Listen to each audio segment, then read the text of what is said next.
तो दोस्तों एक बार फिर से आप सभी के आपके अपने प्यारे से यूट्यूब चैनल एफएमएससी ग्रुप डिस्कशन में। दोस्तों पिछले कुछ दिनों में रक्षाबंधन था और रक्षाबंधन से पहले जो है सभी लोग घर चले गए थे और उस पर्व में बिजी होने के कारण जो है बहुत सारे साथी जो है घर अब चले गए थे और उसके कारण कुछ होमवर्क में इस सिलसिले में कुछ इधर उधर हो गया था, तो उसको फिर से अपने पटरी पर लौटाने के लिए फिर से उपस्थित हो चुके हैं। और जो होमवर्क का सिलसिला था जो पहले दिया गया था उसको आपसे फिर जो है कल से आपको होमवर्क का सिलसिला मिलते रहेगा।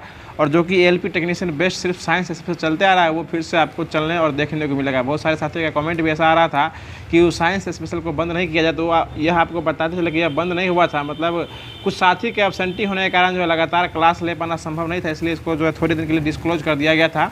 अब जो है फिर से इसको अपने पटरी पर लाया जा रहा है और कल से आपको रेगुलर रूप से होमवर्क देखने को मिलने वाला है। आज जो है जैसा कि आज जो है आपको सिर्फ बायोलॉजी का कुछ महत्वपूर्ण टॉपिक जो है उसको करा दिया जाता है और फिर जो है कल से आपको एक रेगुलर और निश्चित रूप से जो होमवर्क दिया गया था होमवर्क दिया जाएगा, उसी के माध्यम से क्यूज देखने को मिलने वाला है। तो सभी लोग कुछ के अंत तक बने रहिएगा। वीडियो कैसा लगता है लास्ट में कमेंट बॉक्स के माध्यम से अपना प्यार जरूर दिखाएगा। और वीडियो अच्छा लग रहा होगा तो वीडियो को लाइक कर दीजिएगा, चैनल को सब्सक्राइब करके नोटिफिकेशन बेल कॉल पर सेट कर दीजिएगा ताकि हम लोग के द्वारा डाला गया सारा वीडियो जो है वो सबसे पहले आप तक पहुँच जाए। और वीडियो के अंत तक बने रहिएगा क्योंकि क्यूज बहुत ही शानदार, जानदार और ललन टॉप होने वाला है। तो बताइएगा आज का पहला क्वेश्चन हो जाएगा विनोद बाबू कि बायोलॉजी शब्द का सबसे पहले प्रयोग जो है शब्द का प्रयोग कौन किए थे? ये लैमार्क के द्वारा किया गया था। लैमार्क और ट्रेविनस के द्वारा किया गया था, 1801 में किया गया था। तो लैमार्क कहाँ के रहने वाले थे? फ्रांस के रहने वाले थे और ट्रेविनस थे वो जर्मनी के रहने वाले थे। चलिए और आगे बता दिया कि विज्ञान बायोलॉजी को एक विज्ञान की शाखा बताने वाले कौन हो जाएंगे?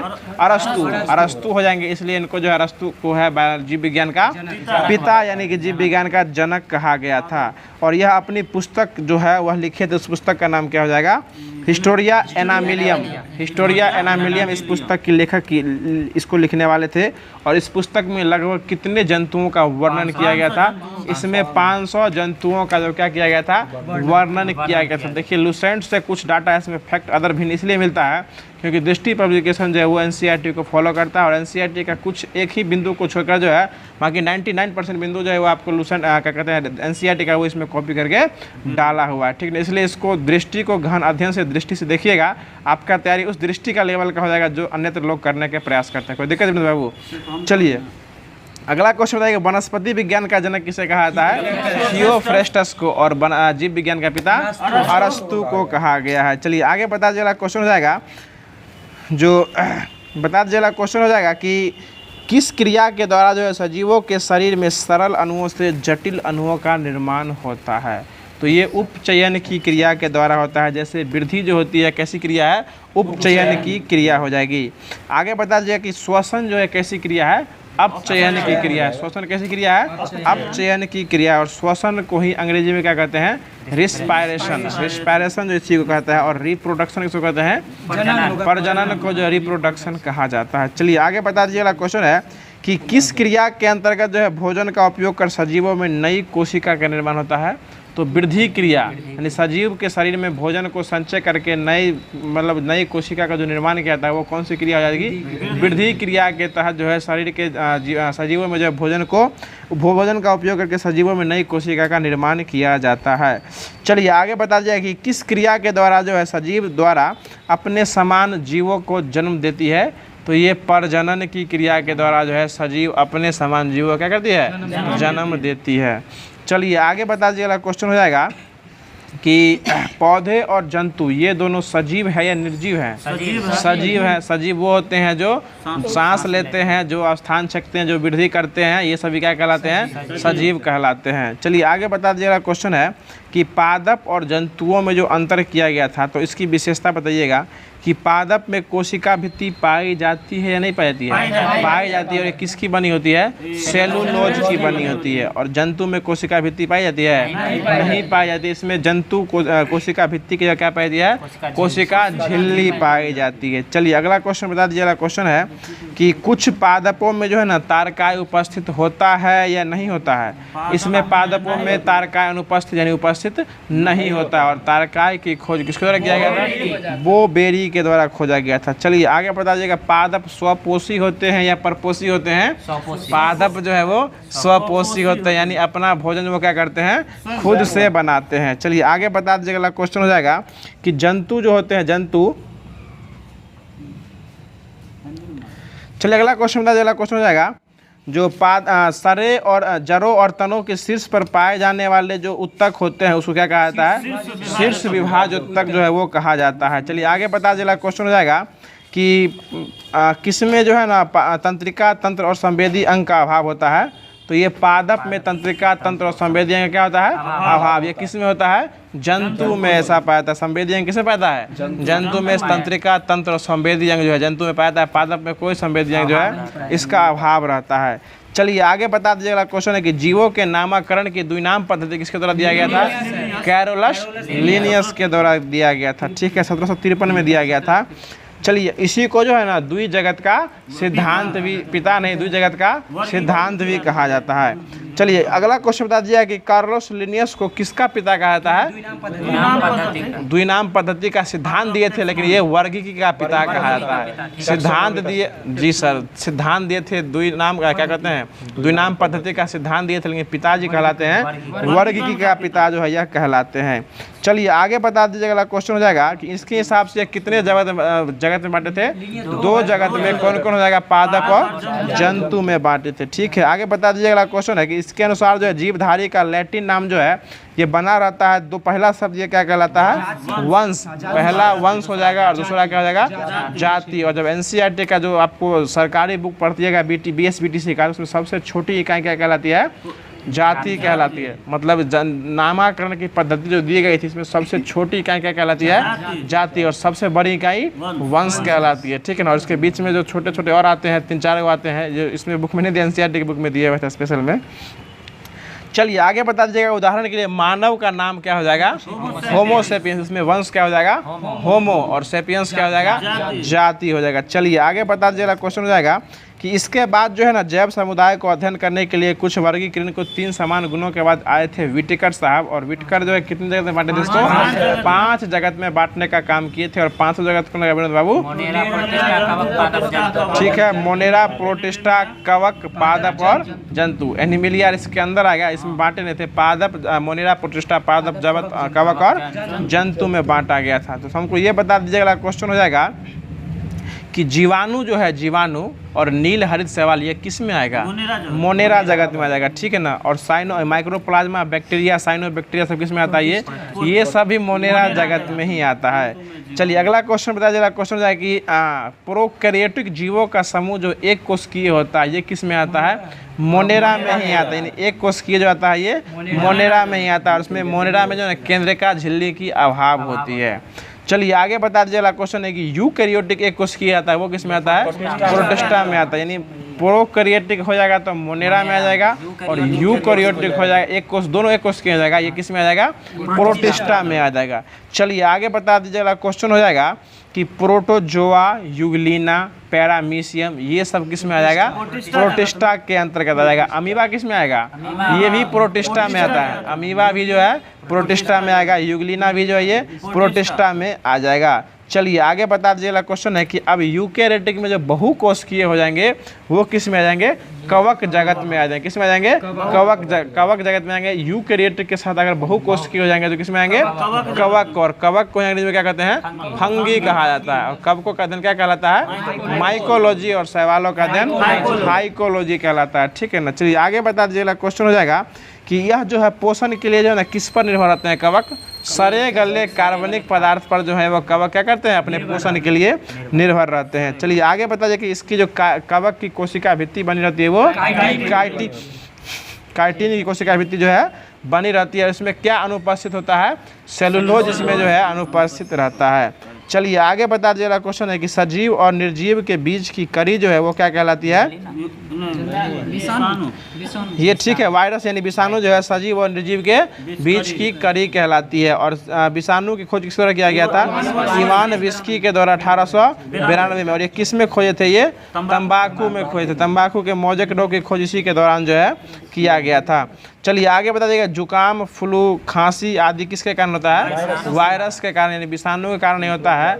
और ये सब जो है इसके बाद खसरा हो गया, पोलियो हो गया, ये सब खतरनाक बीमारी जो ये सब विषाणु यानी वायरस के कारण होने वाला रोग हो जाएगा। चलिए आगे बता दीजिए कि सभी प्रोटोजोआ जो होते हैं वो परपोषी होते हैं या स्वपोषी होते हैं? ये परपोषी होते हैं। प से प्रोटोजोआ, प से परपोषी होते हैं। प्रोटोजोआ कैसे होते हैं बाबू? परपोषी होते हैं। चलिए और अगला क्वेश्चन बता दीजिए कि अधिकांश कवक जो होते हैं वो किस पे डिपेंड करते हैं? सड़े गले पर डिपेंड करते हैं, इसलिए मृत जीवी कहलाते हैं। क्या कहलाते हैं? मृत जीवी। मरे हुए सड़े गले पदार्थों को खा करके अपना जीवन यापन करते हैं। चलिए अगला क्वेश्चन बता दीजिए। अगला क्वेश्चन हो जाएगा ये कुछ रोग जो है ना कवक से फैलता है, जैसे गंजापन किससे होता है? ये टीनिया कैपेटिस नामक कवक से हो जाएगा। दम्मा किससे होता है? कवक से होता है। खाज और खुजली, दाद खाज खुजली सब किससे होता है? कवक से होने वाला रोग हो जाएगा। चलिए जैसे गेहूं में रस्ट रोग किससे कमी से होता है? कवक की कमी से होता है। खमीर और मशरूम भी क्या एक प्रकार के कवक ही हो जाएंगे। चलिए आगे बता दीजिए। अगला क्वेश्चन है कि प्रोटोजोआ से कुछ रोग होता है, उसका नाम बताइएगा। पापा काम पे सो गया। हाँ, पापा काम पे सो गया मतलब कवक क्या कहते हैं? सोने की बीमारी, तरीका है वो याद करने का, बीमारी का नाम नहीं, ये ट्रिक हो जाएगा। पापा काम पे सो गया मतलब सोने की बीमारी, पायरिया, उसके बाद हो गया क्या कहते हैं ये टाइफाइड नहीं मलेरिया। मलेरिया जो है ये सब कवक से क्या कहते हैं? प्रोटोजोआ से होने वाला रोग हो जाएगा। चलिए ट्रिप्सोना नामक सोने की बीमारी, निंद्रा की बीमारी जो है ये किससे होता है? ये प्रोटोजोआ से होता है। किससे होता है बाबा? प्रोटोजोआ से होता है। चलिए आगे बता दीजिए। क्वेश्चन है कि सर्दी जुकाम जो होती है इसमें जो है एंटीबायोटिक दवाई काम करता है? ये दवाई काम करता नहीं है। एंटीबायोटिक दवाई जो इसमें काम करता नहीं है, क्योंकि ये किससे होता है? ये वायरस से होने वाला रोग हो जाएगा। चलिए आगे बता दीजिए कि पादप की कोशिका भित्ति किसकी बनी होती है? सेलुलोज की बनी होती है। और ये पादप भी जो है ना ये आपको प्रोकैरियोटिक में बहुकोशिकीय जीव आ जाएगा, ठीक है ना। प्रोकैरियोटिक में कवक भी बहुकोशिकीय आ जाएगा और पादप भी क्या हो जाएगा? बहुकोशिकीय। और मोनेरा और प्रोटिस्टा दोनों कैसा हो जाएगा? एक कोशिकीय हो जाएगा। कैसा हो जाएगा? एक कोशिकीय। बाकी कवक और जो क्या कहते हैं पादप ये सब बहुकोशिकीय हो जाएगा। चलिए अगला क्वेश्चन बता दीजिए। अगला क्वेश्चन हो जाएगा कि पादप को जो है इसके बाद जो है 4-5 जगत में बांटा गया है, ठीक है ना। पहला थैलोफाइटा, ब्रायोफाइटा, टेरिडोफाइटा, जिम्नोस्पर्म और एंजियोस्पर्म, ये 5 जगत में जो है पादप को बांटा गया है। तो हमको ये बता दीजिए। अगला क्वेश्चन हो जाएगा कि किस वर्ग में सामान्यतः शैवाल जो है, किस वर्ग के पौधे को सामान्यतः शैवाल कहा जाता है? तो थैलोफाइटा वर्ग के सामान्यतः क्या कहा जाता है? शैवाल जो है। शैवाल को अंग्रेजी में क्या कहते हैं? एल्गी कहा जाता है। क्या कहा जाता है? एल्गी। और कवक को फंगी कहा जाता है। कवक को फंगी और शैवाल को एल्गी कहा जाता है। चलिए आगे बता दीजिए। क्वेश्चन हो जाएगा कि पादप पौधों को पादप वर्ग का उभयचर किस वर्ग को कहा जाता है? ब्रायोफाइटा को पादप वर्ग का उभयचर कहा जाता है। चलिए इसके लिए मॉस यानी फ्यूनेरिया जो है इसका प्रमुख उदाहरण हो जाएगा। चलिए आगे बता दीजिए। अगला क्वेश्चन हो जाएगा कि किस जगत में जो है ना शरीर, जड़, तना और पौधे में विभाजित हो जाता है लेकिन इसमें बीज उत्पन्न करने की क्षमता जो है वो नहीं होती है? टेरिडोफाइटा में जो है जीव जनन करने की बीज उत्पन्न करने की क्षमता जो है वो नहीं रहती, क्योंकि इसमें शरीर, जड़, तना और पत्ती में क्या होता है? विभाजित हो जाता है। बता दीजिए किस वर्ग के पौधे में नग्न बीजी होते हैं? तो ये आपको जिम्नोस्पर्म के पौधे क्या होते हैं? नग्न बीजी। नग्न बीजी का मतलब क्या होता है? बीज के अंदर फल होना। बीज के अंदर फल नहीं होना, बीज के अंदर फल जो है नहीं होना नग्न बीजी कहलाते हैं। उसमें बीज के अंदर फल जो क्या होता है? नहीं होता है। अर्थात कि बीज जो है फलों के अंदर जो है नहीं होते। जैसे पाइनस साइकस, इसके बीज के अंदर क्या होते हैं? फल जो है नहीं होते हैं। फल के अंदर बीज नहीं होता है, वही हुआ। आगे बता दीजिए। क्वेश्चन हो जाएगा जो एक बीजपत्री और द्विबीजपत्री को जो बांटा गया या किस वर्ग के पादप में बांटा गया है? तो ये एंजियोस्पर्म में एक बीजपत्री और द्विबीजपत्री में जो है बांटा गया है। वैसे हाँ, जिनमें एक बीजपत्र होता है उसको क्या कहते हैं? एक बीजपत्री है। इसमें 2 हो जाएगा तो द्विबीजपत्री कहा जाता है। और पुष्पी पादप भी जो है ना ये एंजियोस्पर्म वर्ग के पौधे को ही क्या कहता है? पुष्पी पादप कहा जाता है। देखिए विनोद बाबू कोई दिक्कत है? पुष्पी पादप लूसेंट में सब बात नहीं लिखा मिलेगा, ये सब यही मिलने देखने को जी। ये स्पेशल में तो सब कुछ मिल जाएगा, सब कुछ मिलेगा उसमें। चलिए आगे बता दीजिएगा। क्वेश्चन है अब आता है जंतु जगत। तो हमको ये बता दीजिएगा। क्वेश्चन हो जाएगा कि बता दीजिएगा। क्वेश्चन हो जाएगा जो जंतु जगत के पृष्ठ रज्जु की उपस्थिति के आधार पर जो है इसको 2 भागों में बांटा गया। कौन कौन भाग हो जाएगा? एगो कॉर्डेटा, एगो नॉन कॉर्डेटा में बांटा गया है। तो बता दीजिएगा। क्वेश्चन है कि किन जगत में जो है ना शरीर में नोटोकार्ड नहीं पाया जाता है? तो नॉन कॉर्डेटा में नोटोकार्ड जो है वो नहीं पाया जाता है, और नोटोकार्ड जो है किस में पाया जाता है, कॉर्डेटा में पाया जाता है। बता दिया किस वर्ग में जो है ना हृदय पृष्ठ, यानी जो हृदय का जो पृष्ठ भाग होता है, हृदय जो है वो पृष्ठ भाग में उपस्थित होता है, तो नॉन कॉर्डेटा में उपस्थित होता है, और बाकी हृदय जो अधर भाग में उपस्थित है वो कॉर्डेटा वर्ग में जो है उपस्थित होता है। अब देखिए इसके बाद नॉन कॉर्डेटा के अंदर आता है संघ में पेरीफेरा। क्या आता है, पेरीफेरा। तो बता दीजिएगा स्पंज जो है, स्पंज किस समूह में आता है, ये पेरीफेरा में ही आता है, और उसके अंदर में क्या होता है, बहुत सारे छिद्र होते हैं। स्पंज में देखे कभी, बहुत सारे क्या होते हैं, छिद्र होते हैं। इनके पूरे शरीर में क्या पाया जाता है, बहुत सारे छिद्र पाए जाते हैं। चलिए अगला क्वेश्चन बता दीजिएगा, इनका शरीर का कठोर आवरण से बना होता है, अर्थात इनमें कंकाल जो है अंदर रहता है या बाहर रहता है, बाह्य कंकाल रहता है। और अगला क्वेश्चन को ये बता दीजिएगा कि अगला क्वेश्चन बता दिया कि जल परिवहन के रास्ते से ये क्या करते हैं, अपना भोजन को ग्रहण करते हैं, और श्वसन के लिए जो है ना गैसों का आदान प्रदान करते हैं, जिसको निष्कासन आदि कार्य जो है वो संपन्न किया जाता है। यानी इसमें मोटा मोटी ये याद रखिए विनोद बाबू कि पेरीफेरा संघ जो है ये इसके अंदर स्पंज आता है, और इसमें बाह्य कंकाल पाया जाता है, और स्पंज के अंदर बहुत सारे क्या होते हैं, छिद्र पाए जाते हैं, और यह जो है परिवहन के रास्ते से अपना खाना लेता है, और उसी के माध्यम से अपना श्वसन की क्रिया भी पूरा करता है। चलिए अगला क्वेश्चन बता दीजिए, क्वेश्चन हो जाएगा कि किसमें जो है ना श्वसन अंग और रक्त जो है अनुपस्थित होता है, और इसमें श्वसन विसरण के माध्यम से होता है, तो हाइड्रा में। ठीक है, हाइड्रा में श्वसन अंग जो है वो अनुपस्थित होते हैं, यानी श्वसन वो किससे करता है, विसरण के माध्यम से, प्रजनन मुकुलन के माध्यम से करता है, ये श्वसन जो है वो विसरण के माध्यम से करता है। चलिए आगे बता दीजिएगा, क्वेश्चन हो जाएगा कि चूसक जो है किस में पाए जाते हैं, किस वर्ग में चूसक पाए जाते हैं। ये प्लेंटी हेल्मनथीज में जो है ना चूसक पाए जाते हैं। क्या पाए जाते हैं, चूसक में जो है, हाँ संघ में या पाए चूसक जो है वो पाए जाते हैं। प्लेंटी हेल्मनथीज में जो है क्या पाए जाते हैं, चूसक पाए जाते हैं। चलिए अगला क्वेश्चन बता दीजिए, अगला क्वेश्चन हो जाएगा कि किसमें जो है ना चपटा कृमि पित्तनलिका यकृत लीवर फ्यूलिक पाए जाते हैं, तो ये यकृत कृमि भेड़ बकरी सूअर में पाए जाते हैं। अब इसके बाद आ जाएगा नेमी डेटा संघ। तो बता दीजिए अगला क्वेश्चन है कि किस प्राणी का शरीर जो है अनुप्रस्थ काट में गोलाकार होता है, अतः इन्हें क्या कहता है, गोल कृमि कहा जाता है। नेमी टेटा के अंदर आता है, और नेमी टेटा को है ना एस्केले में हिंथीज कहा जाता है। क्या कहता है, एस्केले हिंथलीज कहा जाता है। चलिए अगला क्वेश्चन बता दीजिए, क्वेश्चन हो जाएगा जो कि एस्केले हेल्मनथीज में जो है ना नर जो है वो किससे लंबी होती है, मादा जो है ये नर से लंबी होती है। यानी किस वर्ग में मादा जो है नर से लंबी होती है, एस्केले हेल्मनथीज में लंबी होती है। और प्लेंटी हेल्मनथीज में क्या पाए जाते हैं, चूसक पाए जाते हैं। क्या पाए जाते हैं बाबू, चूसक पाए जाते हैं। इधर तक के बोलिए, चूसक पाए जाते हैं। चलिए अगला क्वेश्चन बता दें, किस वर्ग में जो है ना, किस वर्ग में रहने से लोगों को हाथी पाँव जैसे बीमारी हो जाता है, तो ये यही हो जाएगा एस्केले हेल्मनथीज। एस्केले हेल्मनथीज, या सिर्फ नेमी डेटा याद रखिए, नेमी डेटा याद रखिए। इसी में से हाथी पाँव जो होता है, गोल कृमि काटने से इसी में हाथी पाँव नामक बीमारी क्या होता है, हो जाता है। चलिए अब आते हैं इसके बाद एनिलिडा। इससे आज शायद क्वेश्चन में पूछा गया था, एनिलिडा टेस्ट में था। हाँ, तो बता दीजिए अगला क्वेश्चन हो जाएगा कि किस वर्ग में खंड अथवा विखंडो खंड में विखंड हो जाते हैं। तो यही ना क्वेश्चन था, एनिलिडा वर्ग में जो है अपने शरीर को खंड या विखंड में बांट लेते हैं। ठीक है, यानी अपने इसका शरीर जो है स्पष्ट रूप से खंड या विखंड में बटा होता है। चलिए अगला क्वेश्चन बता दीजिए, क्वेश्चन है इसका उदाहरण है केचुआ, रक्त चूसक जोंक, उसी को जो खून चूसता है जोंक, उसी को रक्त चूसक जोंक कहता है। नेरिस, केचुआ को जो ना इसका रासायनिक क्या कहते हैं, वैज्ञानिक नाम क्या हो जाएगा इसके हिसाब से, फेरिटीमा जो है इसका नाम हो जाएगा केचुआ का।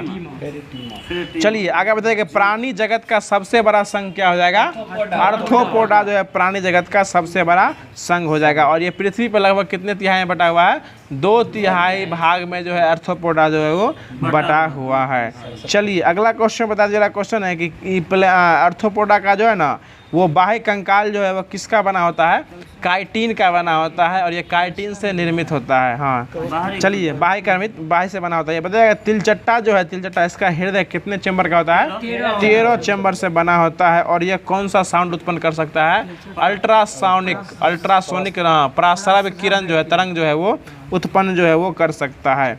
चलिए आगे बता दीजिएगा, क्वेश्चन हो जाएगा कि जोंक, मच्छर और खटमल जो है यह किस वर्ग में पाए जाते हैं?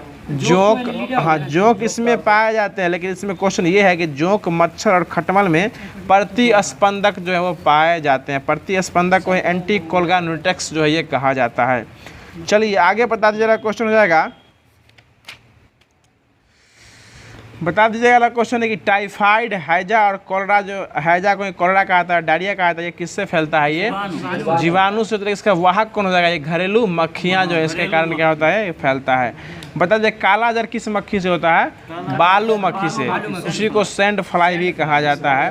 बताइएगा सिकनेस रोग यानी अफ्रीकन स्लीपिंग सिकनेस रोग किससे होता है? ये सीसी मक्खी से होता है। बताइए टाइफस बुखार किससे होता है? बेड बग से। टाइफस बुखार जो है वो बेड बग से हो जाएगा। आगे बताए पीला ज्वर, चिकनगुनिया, डेंगू, मलेरिया, ये सब जो है इन्फ्लुएंजा फाइलेरिया किससे होता है? ये मच्छर से, सिर्फ मच्छर काटने से जो है डेंगू को किससे हो जाता है? ये मच्छर काटने से हो जाता है। चलिए अब इसके बाद आता है मोलस्का, और मोलस्का जो है एक कैसा संघ है? ये दूसरा सबसे बड़ा संघ हो जाएगा। दूसरा, पहले बड़ा जंतु जगत का दूसरा सबसे बड़ा संघ क्या हो जाएगा? मोलस्का। और प्रथम क्या हो जाएगा? आर्थ्रोपोडा हो जाएगा। चलिए इसका शरीर कैसा होता है? ठीक है, शरीर कोमल होता है। इसका कवर जो है ना वो बाह्य कंकाल से ढका रहता है। इसको उल्टा के मारिएगा तुरंत मर जाएगा, ऊपर से कदम मारिएगा घुस जाएगा, खोपला में घुस जाता है। ठीक है ना। चलिए अगला क्वेश्चन है, ये उसका कवर जो बना रहता है किसका बना होता है? कैल्शियम कार्बोनेट जो है उससे बना होता है। चलिए इसमें जो है ना किस प्रकार का संवहन तंत्र पाया जाता है? खुला संवहन तंत्र जो है इसके अंदर पाया जाता है। कैसा पाया जाता है बाबा? खुला संवहन तंत्र जो है यानी ओपन रेस्पिरेटरी सिस्टम जो ये पाया जाता है। और इसे खुला हुआ रहता है, इसी से ना दोनों काम करता है, सांसों लेता है और बाहर जो अपना जो है मलमूत्र त्याग भी जो है उसी के माध्यम से किया करता है। चलिए अगला क्वेश्चन बता दीजिएगा, क्वेश्चन हो जाएगा कि सामान्यतः ये जो ना ये नर और मादा दोनों में क्या होते हैं? पृथक होते हैं, और ये अंडे देने वाले भी होते हैं। अब इसके बाद हमको अगला क्वेश्चन बता दीजिए। अगला क्वेश्चन हो जाएगा, बता दीजिएगा क्वेश्चन है कि किस वर्ग में जो है ना चोंच पाए जाते हैं? पक्षी वर्ग में क्या पाए जाते हैं? चोंच पाए जाते हैं। और इसकी अंतः कंकाल जो है, इसकी अंतः कंकाल की लंबी अस्थियां कैसी होती है? खोखली होती है। इसकी अंतः कंकाल की लंबी कोशिका कैसी होती है? खोखली होती है। और उसे भी पक्षी वर्ग में अंतः कंकाल ही पाया जाता है। मानव में भी अंतः कंकाल ही पाया जाता है। चलिए अगला क्वेश्चन है कि पक्षी का हृदय कितने चैम्बर का होता है? 4 चैम्बर का हो जाएगा। और मनुष्य का भी 4 चैम्बर, और मत्स्य वर्ग का 2 चैम्बर का होता है। और सरीसृप वर्ग का कितना होता है? 3 चैम्बर का। लेकिन अपवाद में कौन है? मगरमच्छ। मगरमच्छ। ठीक है अगला क्वेश्चन बता दे रहा क्वेश्चन है कि सरीसृप वर्ग के अंदर जो तो क्या कहते हैं वो रहते हैं, उसका बाह्य कवर किसका बना होता है? कीरेटिन का बना होता है। किसका बना होता है? कीरेटिन का बना होता है। चलिए अगला क्वेश्चन बताइए, इसमें बाह्य कर्ण छिद्र जो है पाए जाते हैं कि नहीं पाए जाते हैं? सरीसृप में बाह्य कर्ण छिद्र जो है वो नहीं पाए जाते हैं। इसका सामान्यतः जो है ना हृदय वो 3 चैम्बर का होता है, लेकिन अपवाद में क्या हो जाएगा? वही मगरमच्छ हो जाएगा। अगला क्वेश्चन बता दिया कि यह जो है ना असमतापी होते हैं और ये अंडे देने वाले होते हैं। क्या होते हैं ये? असमतापी और अंडे देने वाले होते हैं। चलिए अगला क्वेश्चन बताइए, पक्षियों में कितने अंडा से पाए जाते हैं? एक पक्षी में सिर्फ एक ही अंडा से जो है वो क्या रहता है? बहुत अच्छा पकड़ है आपका ये। इसमें अंडाशय जो है पक्षी में एक ही होता है। देखिए इसमें क्या होता है, प्रायः जो है ना बायां अंडाशय ही विकसित होता है, दाहिना वाला रहता है काम नहीं करता है, इसलिए उसमें प्रायः क्या होता है? एक ही अंडाशय पाया जाता है। जबकि गुर्दा, फेफड़ा और विरसन जो है वो 2-2 पाए जाते हैं। ठीक है ना। बाकी सब कुछ 2-2 है। गुर्दा भी मनुष्य में 2 रहता है, फेफड़ा भी 2 रहता है, मनुष्य में विरसन क्या रहता है? 2 रहता है। बाकी पक्षी में भी 2 रहता है, लेकिन सिर्फ अंडाशय क्या रहता है? 1 रहता है। चलिए आगे बता दीजिएगा, क्वेश्चन हो जाएगा कि पृथ्वी पर सबसे ऊंचा और विशालतम जीवित पक्षी कौन है? शुतुरमुर्ग नहीं, शुतुरमुर्ग हो जाएगा। ठीक है ना। और यह उड़ने में क्या होता है? असमर्थ होता है। और ये कहाँ पाया जाता है? अफ्रीका में पाया जाता है। शुतुरमुर्ग में कितनी उंगलियां होती है? 2 उंगलियां होती है। ये चला हुआ है क्वेश्चन, ये इस आकार की रहती है, ऐसे देखिएगा, ऐसे रहता है। शुतुरमुर्ग में कितना उंगली होती है? 2 उंगली रहती है। कितनी उंगली होती है? 2 उंगलियां रहती है। और यह जो इसका आँख जो है ना सिर की तुलना में क्या होता है? काफी बड़ा। उसका आँख सिर से भी क्या होता है? बड़ा, इसलिए पूरा मार लेता है, एक राउंड मार लेता है इसमें। ठीक है ना। चलिए आगे बता दीजिएगा, क्वेश्चन हो जाएगा कि शुतुरमुर्ग का अंडा जो है ना प्राणी जगत में सबसे बड़ा क्या होता है, अंडा होता है। और सबसे बड़ी कोशिका किसकी होती है, शुतुरमुर्ग की अंडे की। और सबसे लंबी कोशिका किसकी होती है, तंत्रिका तंत्र की सबसे लंबी कोशिका होती है। कोई दिक्कत? चलिए आगे बता दीजिए। क्वेश्चन है कि दूसरा सबसे विशालतम पक्षी कौन हो जाएगा विनोद बाबू? एमू। क्या हो जाएगा? एमू हो जाएगा। और ये कहाँ पाया जाता है? ऑस्ट्रेलिया में पाया जाता है। शुतुरमुर्ग अफ्रीका में पाया जाता है और एमू ऑस्ट्रेलिया में पाया जाता है। चलिए, और इसका पैर जो है काफ़ी मजबूत होता है। और इसमें क्या गौरी पाया जाता है? 3 गौरी पाया जाता है। एमू में 3 गौरी और शुतुरमुर्ग में 2 उंगली पाया जाता है। चलिए, जलीय प्राणी कौन है जो उड़ने में असमर्थ होते हैं? पेंगुइन। पेंगुइन जो है पक्षी होते हुए भी जलीय पक्षी है। और ये क्या उड़ जो है वो अंटार्कटिका महाद्वीप में अधिक रूप से पाया जाता है। मोटू पतलू देखिएगा तो उसका कॉमेडी पूरा अच्छा बना हुआ है। चलिए अगला क्वेश्चन बता दीजिए। क्वेश्चन है कि जलीय पक्षी वर्ग में कौन सा एक ऐसा पक्षी है जो उड़ नहीं सकता है? यही पेंगुइन जो है जलीय पक्षी में है जो कि उड़ नहीं सकता है। ये चलता है और दोनों पंख से जो है वो आदमी को मार सकता है, उसी अपना शिकार भी पकड़ता है उसी से। चलिए आगे बता दीजिए। क्वेश्चन है कि बत्तख, राजहंस आदि पानी में तैरने वाले पक्षियों की पैरों की उंगलियां जो आपस में कैसी होती है? ये जाल के द्वारा जुड़ी रहती है। यानी एक तरह से जो है ना सब उंगली की जिस प्रकार गैप है उसमें गैप जो है वो नहीं रहता है, यानी जाल नुमा रहता है ताकि उसको तैरने में क्या होता है? आसानी। मुर्गा नहीं, बत्तख को देखिएगा, मुर्गा को नहीं होता है। मुर्गा का उसमें कांटादार रहता है। बत्तख का पैर ना वो पंख के आकार का होता है। हाँ, मुर्गा का हटा। क्या बात है सर, बहुत तकलीफ में जी रहे हैं आप। चलिए आगे बता दीजिए। क्वेश्चन हो जाएगा कि सबसे छोटा पक्षी कौन हो जाएगा? गुंजन पक्षी। गुंजन पक्षी को हमिंग बर्ड कहा जाता है। ये दोनों तरफ उड़ता है, दोनों तरफ उड़ सकता है। यह जो है ना दोनों तरफ उड़ता है। और उड़ते समय इसकी हृदय की धड़कन क्या होती है? तेज हो जाती है। और इसका हृदय की धड़कन कितना तेज होती है? 1 मिनट में 1250 बार क्या होती है? धड़कती है। यानी 1 मिनट में 1250 बार इसका हृदय क्या होता है? धड़कता है। मनुष्य का 70 से 72 है, उसको फाड़ देता ही 1250 बार धड़कता है। चलिए आगे बता दीजिएगा। क्वेश्चन हो जाएगा कि किस वर्ग के प्राणी जो है ना वो घास के मैदान, ठंडे भाग या जंगल या रेगिस्तान में पाए जा सकते हैं? तो ये स्तनधारी वर्ग के जो है प्राणी इसमें आते हैं। चलिए आगे बता दीजिए कि मनुष्य के कि किस वर्ग के प्राणी जो है ना दूध उत्पन्न करने वाली ग्रंथि रहती है उसके पास? स्तनधारी के पास जो है, जिसके पास स्तन हो वही क्या कहलाता है? स्तनधारी। और उसी से दूध जो है वो उसका उत्पन्न करने की ग्रंथि जो है वो कहलाती है। चलिए आगे बता दीजिए। इसके त्वचा पर क्या पाए जाते हैं? रोम पाए जाते हैं। इसके पास कर्ण पल्लव भी होते हैं। और सबसे बड़ा कर्ण पल्लव किसका होता है? हाथी का होता है। और एक साइंटिस्ट के हिसाब से, मतलब विज्ञान के हिसाब से, जिसका जितना बड़ा कर्ण पल्लव होगा वो उतना आवाज़ को कैप्चर करके सुन सकता है। चलिए आगे बता दीजिए। अगला क्वेश्चन है इसका भी हृदय कितने चैम्बर का होता है? 4 चैम्बर का। किसका हृदय 4 चैम्बर का होता है? स्तनधारी वर्ग का कितने होता है? 4 चैम्बर का होता है। कभी हाथी को देखिएगा उसका भी 4 चैम्बर का होता है। सब कुछ भी चैम्बर में होता है उसका। चलिए अगला क्वेश्चन बताएगा कि कुछ को छोड़कर सभी स्तनधारी क्या करते हैं? बच्चे को जन्म देते हैं। कुछ ही स्तनधारी अंडे देते हैं, बाकी सभी स्तनधारी क्या करते हैं? बच्चे को जन्म देते हैं। चलिए आगे बता दीजिए। हाँ, ये प्रोटेथेरिया वाले आ जाएंगे। इसमें आपको मोनरे माटा, ये प्लेटिपस और डकवील है, वही है। चलिए आगे बता दीजिए। क्वेश्चन है कि डायनासोर जो है, डायनासोर यह जो है लगभग कितने करोड़ वर्ष पहले विलुप्त हो गए? 6.5 करोड़ वर्ष पहले जो क्या हो गए? विलुप्त हो गए। बताइएगा संसार का सबसे विशालतम स्तनधारी क्या हो जाएगा? Blue whale. क्या हो जाएगा? सबसे स्तनधारी जो है ये ब्लू व्हेल हो जाएगा। और यह जो है विश्व का सबसे बड़ा क्या है? स्तनधारी मछली स्तनधारी हो जाएगा। चलिए आगे बता दीजिएगा। यह जो है पृथ्वी का सबसे बड़ा शावक पैदा करती है। और यह जो इसका जन्म के समय विश्व की सबसे विशाल प्राणी मानी जाती है। और इसका वजन जो है प्रतिदिन कितना पाउंड बढ़ता है? 200 पाउंड जो है इसका रोज वजन क्या होता है? बढ़ते रहता है। ठीक है ना। चलिए आगे बता दीजिएगा। पृथ्वी पर विशालतम वन्य प्राणी क्या हो जाएगा? अफ्रीकन हाथी। और जलीय प्राणी हो जाएगा तो ब्लू व्हेल। इसी को नीला व्हेल भी कहा जाता है। चलिए आगे बता दीजिएगा। क्वेश्चन है कि बिना रीढ़ की हड्डी वाली पशुओं में क्या नहीं पाया जाता है? पिताशय जो है वो नहीं पाया जाता। इसमें एकमात्र अपवाद है घोड़ा और चूहा जो है, इसमें रीढ़ होते हुए भी इसमें पिताशय नहीं पाया जाता है। बिना रीढ़ वाली हड्डी में पिताशय पाया जाता है, लेकिन चूहा और घोड़ा में अपवाद, इसमें पिताशय नहीं पाया जाता है। चलिए आगे बता दीजिएगा। क्वेश्चन हो जाएगा कि खरगोश जो है अपने सदस्यों की चेतावनी देने के लिए अपने किस अंग को जमीन पर प्रहार करता है? तो पिछले वाले अंग को बार बार जोर से मारता है। इसका मतलब क्या हुआ कि आगे खतरा है, पीछे वाला सतर्क हो जाओ, ठीक है ना। कोई आ रहा है पीछे वाला गोल को बार बार पटक रहा है, इसका मतलब समझ जाइए खरगोश जो है वो चेतावनी देने का काम जो है वो कर रहा है।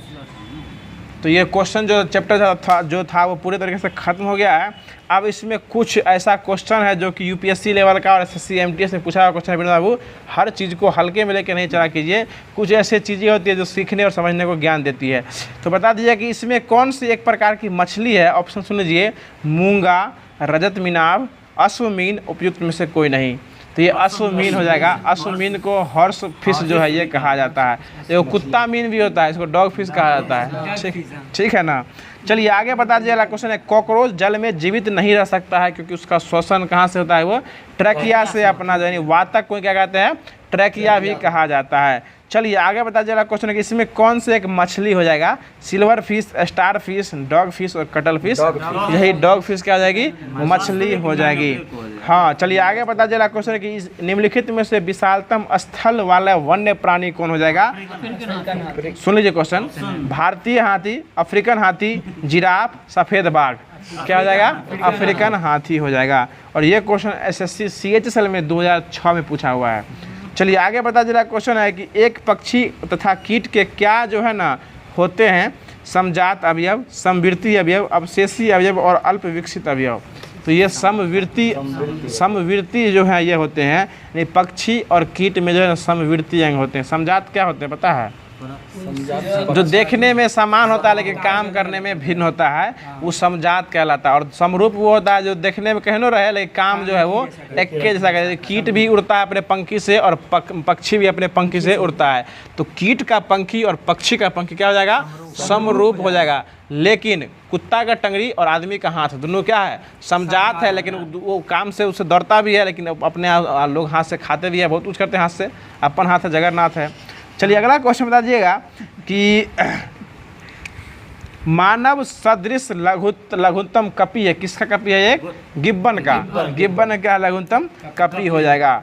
आगे बता दीजिएगा कि निम्नलिखित में से कौन कपी नहीं है? ऑप्शन सुन लीजिए, गिब्बन, गोरिल्ला, लंगूर और औरंग उटेन। ये लंगूर जो है कपी जो है वो नहीं है। लंगूर बंदर नहीं है, लंगूर ही होता है, समझ गए ना। औरंग उटेन। चलिए आगे बता दीजिए कि व्हाइट लेग हॉर्न किसकी एक किस्म हो जाएगी? मुर्गी यानी कुक्कुटों की क्या हो जाएगी? किस्म हो जाएगी। नीलगाय किस कुल में आती है? ये हिरण के कुल में आती है। किस कुल में आती है? हिरण के कुल में आती है। और हिरण के कुल में जब ये आती है तो इसका वन्य प्राणी जो क्या कहते हैं अनुसूची निकाला गया। किस अनुसूची में है ये? तीसरी अनुसूची में है। 6 गो अनुसूची है लेकिन इस अनुसूची में तीसरी अनुसूची है। जो अपने सेट में क्वेश्चन दिए थे बाबा, याद होगा आपको। चलिए आगे बता दीजिए। क्वेश्चन है कि सबसे बड़ा अकशेरुकी क्या हो जाएगा? स्क्विड जो है सबसे बड़ा क्या हो जाएगा? अकशेरुकी हो जाएगा। चलिए आगे बता दीजिए। क्वेश्चन है कि इनमें से कौन सा एक मछली है? समुद्री खीरा, समुद्री गाय, समुद्री घोड़ा, समुद्री बाघ। समुद्री घोड़ा एक प्रकार क्या है? मछली हो जाएगा। तो जैसे बिना होमवर्क दिया नहीं गया था, इसलिए सबसे जो हार्ड टॉपिक जो है आपको वर्गों का जो हेल्मनथिनीज, एकाइडर्मेटा, पादप जगत, जितना भी जगत उगत था उसके बारे में विस्तृत रूप से जो जानकारी होने वाला था इस वीडियो के माध्यम से करा दिया गया है। बाकी कल से जो आपको एक निश्चित रूप से होमवर्क का सिलसिलेवार ढंग जो है वो देखने को मिलने वाला है। और एक ऐसा पहल भी लाया जा रहा है, कुछ ही दिनों में आपको अपडेट मिल जाएगा। उस पहल को कैसा लगता है सराहने का प्रयास किया कीजिएगा। तो वीडियो कैसा लगा कमेंट बॉक्स के माध्यम से जरूर बताया कीजिएगा कि वीडियो अच्छा लगा या खराब लगा। अगर अच्छा लगा हो तो वीडियो पर दिल भेजने का प्रयास किया कीजिएगा, और उससे भी अच्छा लगा होगा तो 2-3 को दिल एक्स्ट्रा भेज दीजिएगा। फिर मिलते हैं इसके अगले सेशन में, इसके अगले वीडियो में। तब तक के लिए खुश रहिए, मुस्कुराते रहिए और हमारे चैनल को यूँ ही दबा के लाइक शेयर और सब्सक्राइब करते रहिए। धन्यवाद। जय हिंद, जय भारत।